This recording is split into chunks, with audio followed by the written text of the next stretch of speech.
Hello again and welcome back everybody to another edition of the Real Report. I am your real 2IC, and today we want to continue our coverage on situational awareness. Now, we already talked about an overview of situational awareness where we went through kind of a day by day or a daily routine. Let's go with that.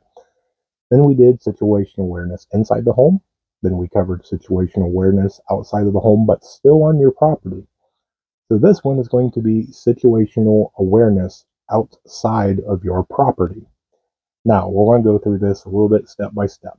Now, on this, one is going to be not being complacent. We see it all the time to where people get into a routine. You've done it 1,000 times. You've ran your kid to school. You're on your way to work. You're going down to the local shopping grocery store, whatever. You've driven the same, vehicle, the same route at basically the same time, day after day after day, and you get very complacent. Now, this is not a way for you to take it to where I'm saying that you need to be on cranked up to 11 and on high alert 24 hours a day. That's not a way to live life. But you do need to be self aware. And so sometimes it's better to take a different route. Find out where that other road goes. If there's some sort of a road closure due to an accident or high water or whatever, you know alternative routes. While you're taking those alternative routes, it gives you more things to see and things to take mental notes of. And so you want to diversify your routes. Don't take the same route. Do the best you can to where you're not doing that. There's a lot of people that will sit there and take note of you. Hey, there goes that gray Chevy. It's 7:05 Monday. Well, they sit there. Hey, gray Chevy, 7:08 Monday. Tuesday, Wednesday, Thursday, and they get your routine down so where they can either follow you and target you, or they know that you're not home, and so they can wait until 7:15. They know you're completely gone by that time, and they can go hit the house. If you diversify, they don't know exactly any of your movements. You need to diversify your driving habits. Now, you need to have defensive driving. So that is no texting. Okay. I know most of us are older and all that, but I still see people that's older than I am that are texting and driving. They got to poke buttons on the dash and they got to play with radios and hit buttons and adjust the seat and all that going 65 mile an hour down the highway. Don't do that. Okay. Especially we're in prepping mode. You are prepping to survive. If you have not pre-planned to where your seat is already adjusted, your radio station is already where you want it, your heat and everything is already adjusted before you leave, then you're not really pre-tripping, which means you're not prepared for your trip. You need to make sure that you are situationally aware, and that is making sure you are ready to go. Do what you can so that way you're not running late. Again, you want to pre-do most things in your life, and so that is leave a few minutes early. It's better for you. It's better for everything about you, for your mentality, that you're not in this hurry of running late. When you get in a hurry, that causes mistakes. It leads to a higher rate of having an accident and things like that. So leave a little early. Make sure that you pre-trip your car. Check and make sure your lights are working. Your wiper blades are working. You got at least a half a tank of fuel, if not higher. Your tires are good to go. Make sure all your stuff like that is good before you leave. Now, once you get going, you need to drive defensively. And so that doesn't mean that you absolutely have to do the 16-year-old 10 and 2, but you need to make sure that you have control over your vehicle. So, how well are your tires? How well are your brakes? Are your headlights dim? Do you have that wiper blade that streaks? You need to make sure that your car is properly maintained so that way you can do defensive driving. Now, once you get going, speeding is not a good thing. Yes, I'm sure I'm going to get a bunch of people and all that. But I'm here to tell you I've been driving for a very, very, very long time, and I have never once, I'm proud to say it, ever had a speeding ticket. Now, I'm sure I'll get things on that. But when you do defensive driving, leave cushion. make sure that whoever is around you, you have a way out. That means as you're driving, do not get put into a situation to where you are boxed in. You don't know what other people's intentions are. And the way that things are nowadays, it's real easy to get lost in, well, that's a commercial van, that's a semi, those are just work people. You don't know how elaborate some of these schemes are. And it doesn't have to necessarily be something to where they are trying to do something to necessarily hurt you. There's a bunch of people that are just out there for insurance scams. They just want you to hit them. So you need to make sure that you defensively drive. Make sure you have a way out. Make sure that you can control your vehicle. Make sure that you are constantly searching for that way out, that you have that zone.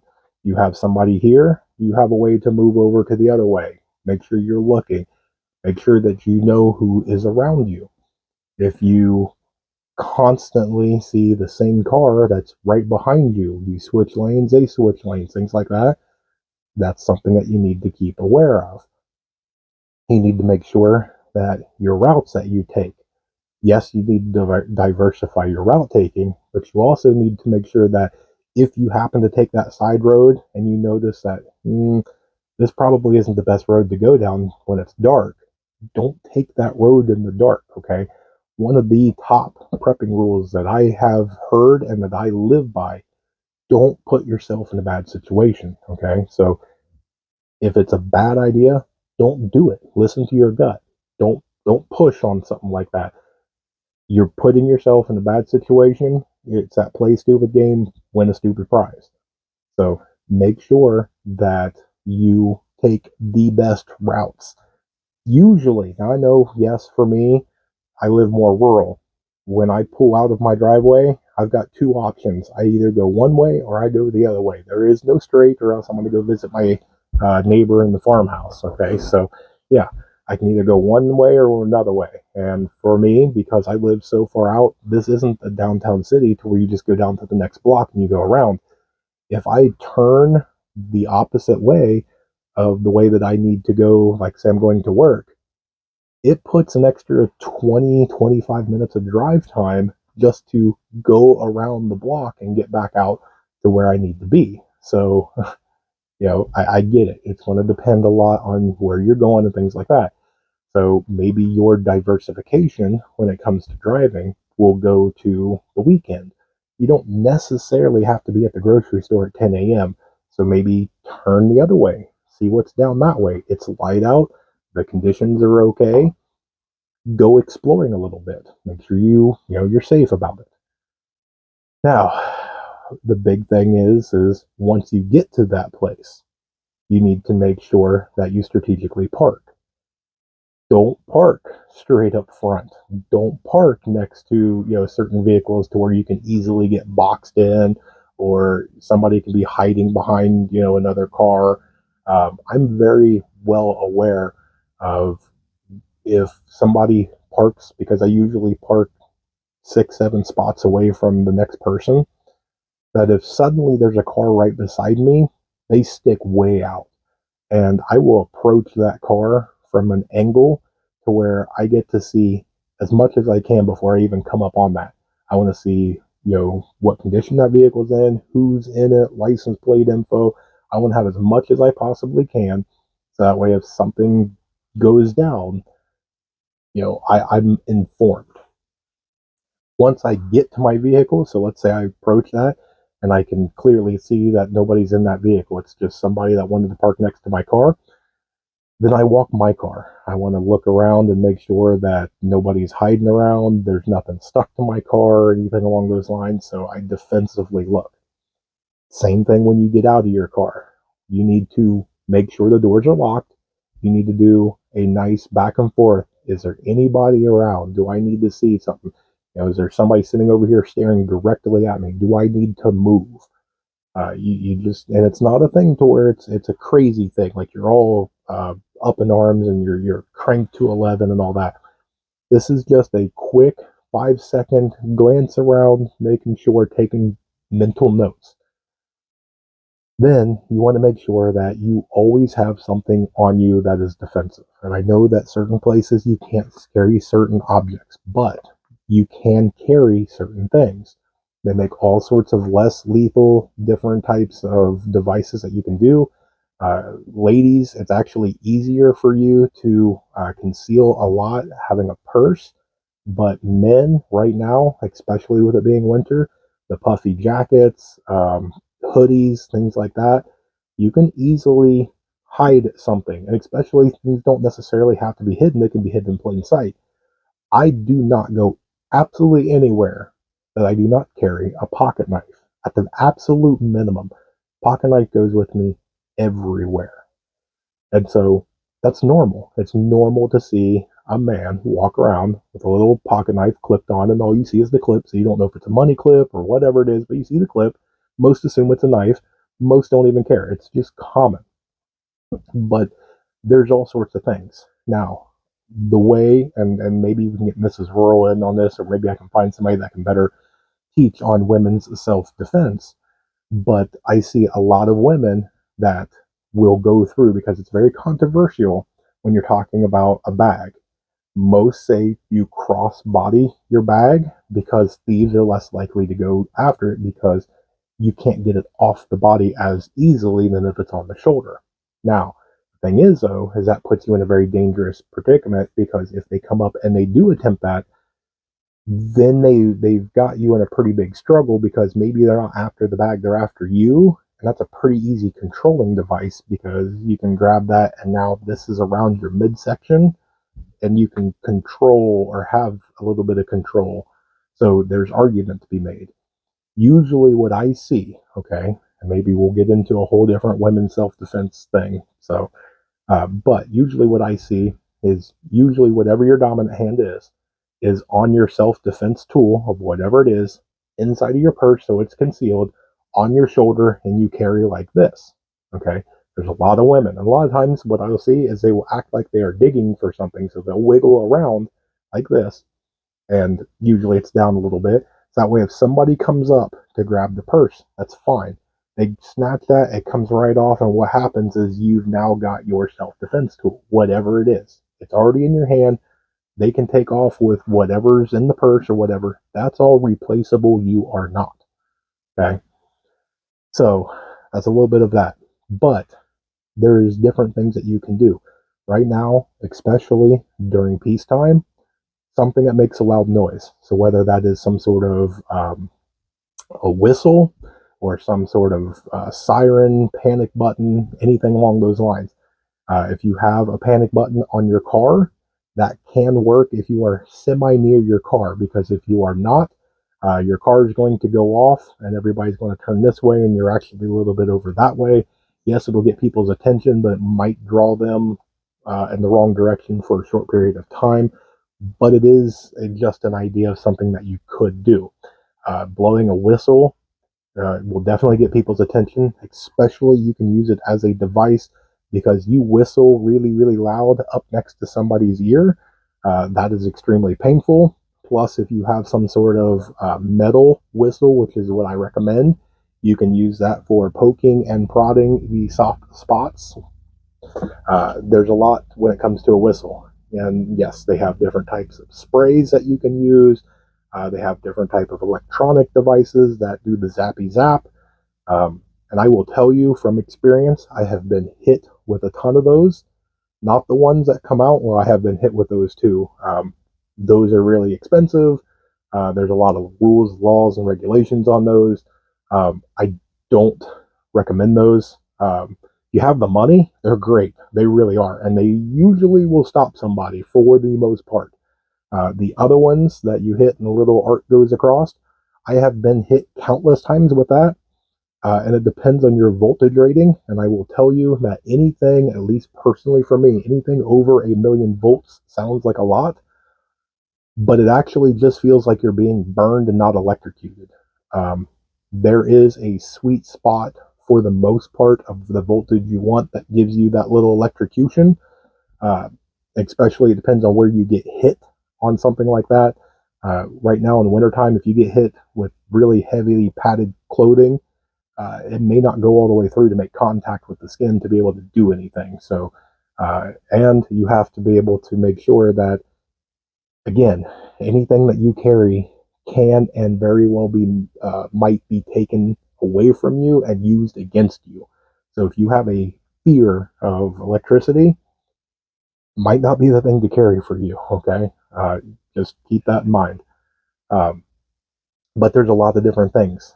Especially, I've seen different women's self defense.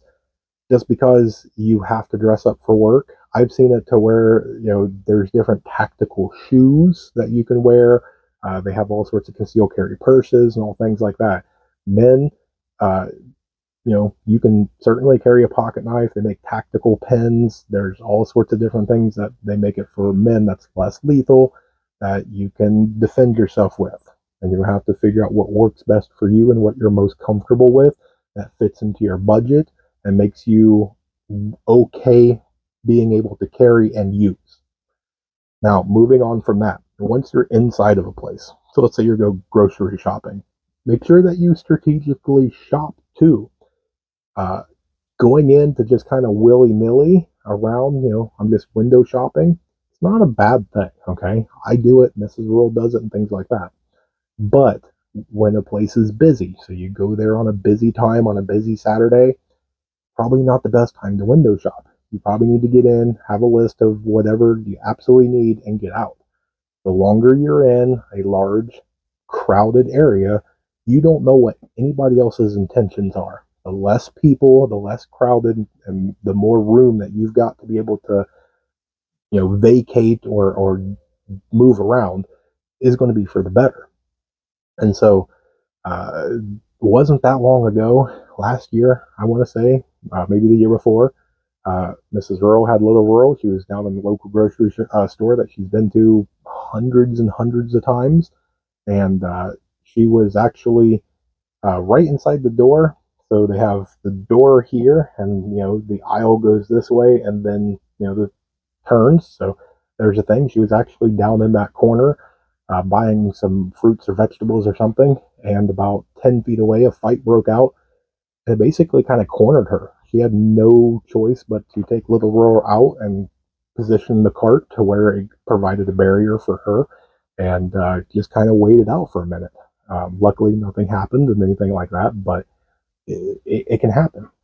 Just because you've been there countless times, hundreds of times, nothing ever goes on, doesn't mean that tomorrow something will. Okay, it can happen, and that's why you need to be prepared for it. That's why you need to think about things like that, and that you need to plan. Is this the day that somebody decides to, they're going to be stupid, or this is the day somebody decided they didn't take their medication, or somebody gets fired and suddenly snaps? Okay, you don't know what's going to happen, and that's why you try your best to prepare for the different situations. Okay, so we covered a lot on things like that. A lot of it is going to be having some sort of protection on you. Then it's going to be about self-awareness and looking around. You need to make sure you leave yourself an out while whether you're in the car or whether you're on foot. If you need something down an aisle, don't go down that aisle. Go shop for something else. Give it a minute. Let that aisle clear out. Do not get yourself pinned. If you can, like say you haven't been in that store, but one, two, three, 5 times, something like that. Maybe you walk the outer perimeter of the building on the inside. Where is the different doors? Where is the emergency fire exits? Where is this? Get that down. There's a lot of people that walk into a place and they know that you walk in and out of here, and there's a bathroom over here in the back corner. That's it. No one knows where the emergency fire exits are. Nobody knows the best way to get there. Where's the wide aisles? Where's the aisles that will provide me the most cover? Which way is going to be the best way? If I'm going to go shop for food, I need to enter on this side of the building and stay right here and get in, get my stuff, and get out. Because the longer you're out, the more risk you have. And then maybe go to the back of the building, go to the side of the building. Where did those doors lead? If something was to, God forbid, happen, and I had to rush out that door, what's on the other side of it? There's a lot to take into that. Different stores, different set of rules, different environments and things like that. And I see it too. Make sure. Let me add this in here, that you are aware of what's going on weather-wise. I see a ton of times that somebody, they have to dress up for work, and so they take and they put on a dress or real thin dress pants, and they do what they can. Yeah, they have a little kit in the car or whatnot, but they go to work, nothing happens. Blah blah blah. They do it in and out, day and day, week after week, month after month. Then on their way home, they're like, "Oh, I forgot bread. I need to run in and get bread." Well, they completely get complicit. They pull into the first parking spot. They go in the store. They're in there, and all of a sudden something breaks out. And now here they are in dress shoes and thin pants or high heels and a skirt, and they go scurrying out the back door. Now what? Okay, that's what you need to think about. You can be prepared where you're like, well, in my car, you're not at your car now, are you? Okay. Yes, I understand that you cannot be prepared for absolutely every situation, but what could you have done? You got complicit. You already done your work day. Maybe it might be a good idea to change before you leave work. You were just going home anywhere. You wasn't going anywhere. So maybe, at the end of your shift, it's 5 o'clock or whatever, and you go punch out, stop into the bathroom and, throw on a pair of sweatpants and some tennis shoes. Something that's a little bit warmer, something that's going to help. Because how long do you think you're going to last? Especially now, you're in Ohio. This morning, when I left for work without wind chill, it was about 6 degrees. How well would you have lasted at 6 degrees with no sun out? And let's give you a best case. Let's say that it is sunny. How well do you think that you're going to last in high heels and a skirt or really thin dress pants and dress shoes in 10-degree weather? Yeah, okay. Just something to think about. So go through that. I challenge you, okay? Go through your day to day. So go through your Monday through Friday or whatever your 5, 6 day, whatever your work schedule is, and go through it. And you start trying to figure out, what can I do that's different? What can I do to make this better? What can I do to diversify this a little bit? How can I park differently? Do it on your off days, on your weekends, or whenever you're 1, 2, 3 days off or whatever it is, and think about it. I'm going to go to the store. All right, I need to practice, a whole different thing. So instead of taking route A, B, and C, I'm actually going to turn the other way, and I'm going to take D, F, and J, and I'm going to go out here. And I'm going to look at the parking lot, and then I'm going to do this and that. And I challenge you, try it. Just try it. So that way, if the time comes, you have something to fall back on. You have a plan B. You have a little bit of knowledge. And the more that you do it, the more knowledge you'll have, the more intelligence you'll have, and the better your mind's just going to flip and you're going to react and start going and doing. You're not going to freeze up. You're not going to panic. Instead of driving down this way and you normally turn this way, and as you go, you're like, uh-oh, nope. And you go this way. I've been down this road. I know where it goes. I know where it ends. I know that if I can't make it, I know there's 2 other ways I can take. You're driving around and somebody slams on their brakes and you see something and all that. You have plenty of distance because you left a cushion. You know that if something's coming, you've left that cushion to where you have an out. You can get out of that situation. Uh, you're walking back to your car with your groceries and you look over and you see somebody sitting in the car and they're kind of hunched down and looking at their mirror, real shady. Get somebody's attention. Go ahead and call the cops. Walk past your car like you're going to somebody else's car, or turn around like you forgot something. Go back in, find security, call the police, ask for help. Hey, I need somebody to come out here and walk me to my car. Something's not right. Use that right now while it's peacetime. SHTF situation is going to be completely different, okay? And we're going to get into that on the next show. So that's what I got for you. I know it's not incredibly detailed, but that's not the point of this. This was something just to get you to think, okay? And then I've got some positive feedback about that. That somebody went, "It's a lot to think about." The point. I just want to plant the seed. You figure out what works best for you in your individual situation, okay? All right. So what I got. So thank you guys again for spending a little bit of your time with me. I would love you guys so much for all this love and support that I get. God bless each and every single one of you, and make sure that you stay tuned because there's definitely more information to come. And say it with me now above everything else. Remember to remain united because we're all prepping in this together.